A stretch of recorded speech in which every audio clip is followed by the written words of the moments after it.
has uncovered a 2006 study written for the U.S. Special Operations Command that suggests the military should clandestinely recruit or hire prominent bloggers. The report stated, quote, hiring a block of bloggers to verbally attack a specific person or promote a specific message may be worth considering. The report also suggested the Pentagon hack blogs that promote messages that are antithetical to U.S. interests. The report stated, quote, hacking the site and subtly changing the messages and data, merely a few words or phrases, may be sufficient to begin destroying the blogger's credibility with the audience. The average American would be so shocked to find out there's something called COINTELPRO, the FBI's covert action programs against American citizens. Now, this Senate report tells what the FBI was doing against the American citizens, literally. Here's their statement. COINTELPRO began in 1956, in part because of the frustration with the Supreme Court rulings limiting the government's power to proceed overtly against dissident groups. It ended in 1971 with the threat of public exposure. The Bureau conducted, their terms, a sophisticated vigilante operation aimed squarely at preventing the exercise of First Amendment rights of speech and association. COINTELPRO, where they had targeted thousands and thousands of people for investigation based on no violation of the law, just hunches and suspicions, where they were tracking down Martin Luther King, who had committed no crimes, but they were tapping him, they were covering him, they were on his case all the time, and they were trying to dismantle him as a leader of the civil rights movement. But the fact that this could happen in America, this nation of law and accountability, and happen over so many years. Presidents of both political parties were involved in this. It was a bipartisan thing, and there was a lot of this that the agencies had to explain that were the result, directly or indirectly, of pressure from above. Yes, we were surprised. The FBI set out to neutralize the Black Panther Party any way they could. COINTELPRO was doing its mischief in attempting to pit the two organizations against each other. It got to the points where there was clearly almost a state of war that was existing between the two organizations. The FBI had created this tension, but you had these two groups that, when they saw each other on the street, it was just a natural confrontation. Correspondence propaganda between the two, telling one that the other one was doing something that wasn't appropriate. Well, I felt pretty bad because most of it was really crap. It was a waste of time. We destroyed a lot of lives.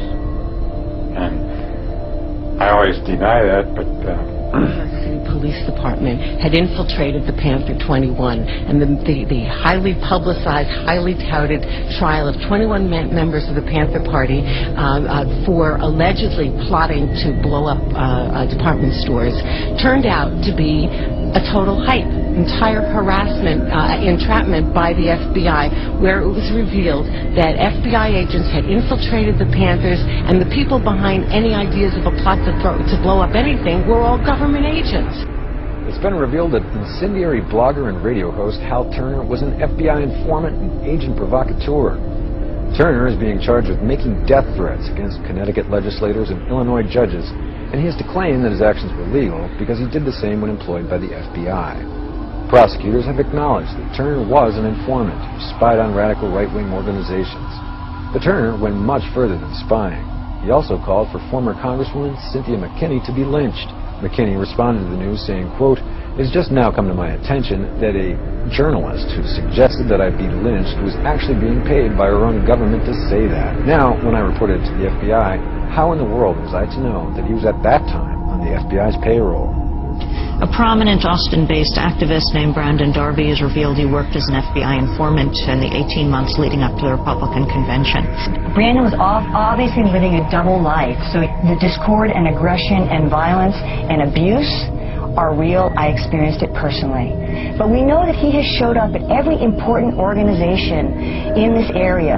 He has showed up in the immigrant rights organizations, in the refugee organizations, in the prison organizations, in the anti-war organizations. when we started Common Ground, Brandon was right here. That I knew from the very beginning that Homeland Security had infiltrated us. I knew that when I realized that to be critical of FEMA response or the aftermath of Katrina, we took upon the wrath of Homeland Security. I was looking at it coming from many different ways, but God knows I didn't think it would be from Brandon.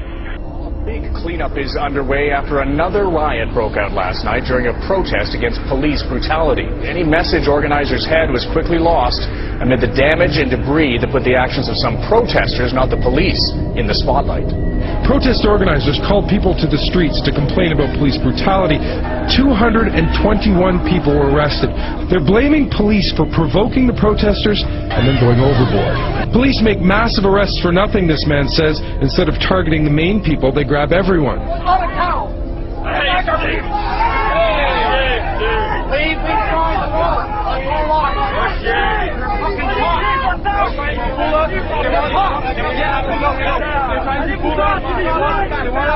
They want us to be aggressive with them. Put the rock down. I'm not for this. Stop. Not chicken shit. Make your mask off. You're a fucking cop, like three of you. It's a peaceful demonstration. They're going to say we did put cameras down. These three guys are cops, everybody. Put the rock down, cops. Police, let's see your face. Come on, police. Let's see your face. It's not going to help. It's not going to help. Come on, cops. And then go another way. What's happening, Kiki? Okay, those two people are trying to hold the sign. She's standing in front of it, so she's blocking it. She's pissed. See? See that? Oh, that's what it says. What does it say? No planes? Yeah. Hit World Trade Center. What is the drama? This guy's name is Nico, and his friend Ryan. They're provocateurs. That guy was wearing a dinosaur outfit, a full lizard dinosaur outfit, holding a no planes hit the building sign. So, and standing with our group, trying to make it look like he was with us. So their job is, and I don't know who's paying them, but their job, self-appointed or otherwise, is to make the 9/11 movement look crazy. I'm recording everything. Yes, no,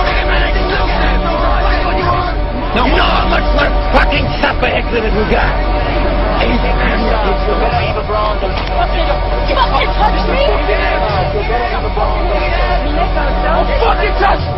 Get your hands off! I didn't do it. How much is your soul worth? It's more worth than yours. How much? Can you ask serious questions? Who's paying me? Hey, Hey, back that shit up right now. Where's the guy? If you ever touch me again, fire a string on again. Hey, I'd like to press assault charges. They're ignoring me. Demonstrating argument. We showed them the video of the guy assaulting me. I said I wanted to push assault charges. Excuse me! Excuse me! I just stepped up to them to ask them what was going on, and they just walked away from me again. By law, they should have that man in handcuffs. We have the video evidence of him assaulting someone. I lodged a complaint. We have witnesses. I said I want him taken away for assault. Nothing was done. The police just ignored me and just walked away.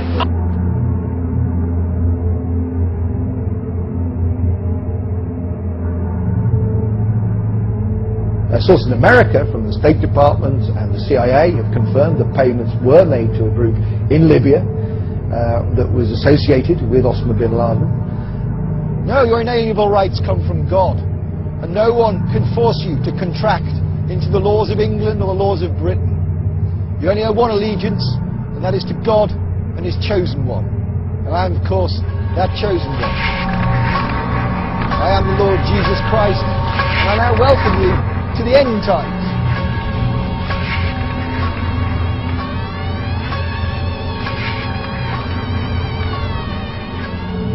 COINTELPRO stands for Counterintelligence Program, primarily run by the FBI as a covert action program against domestic dissidents. The use of infiltration, psychological warfare, harassment through the legal system, and the use of extra-legal force and violence began in the 1950s and is now a permanent feature of U.S. government. Targets included the civil rights movement, the anti-war movement, opposition political parties, and basically any progressive group in American society.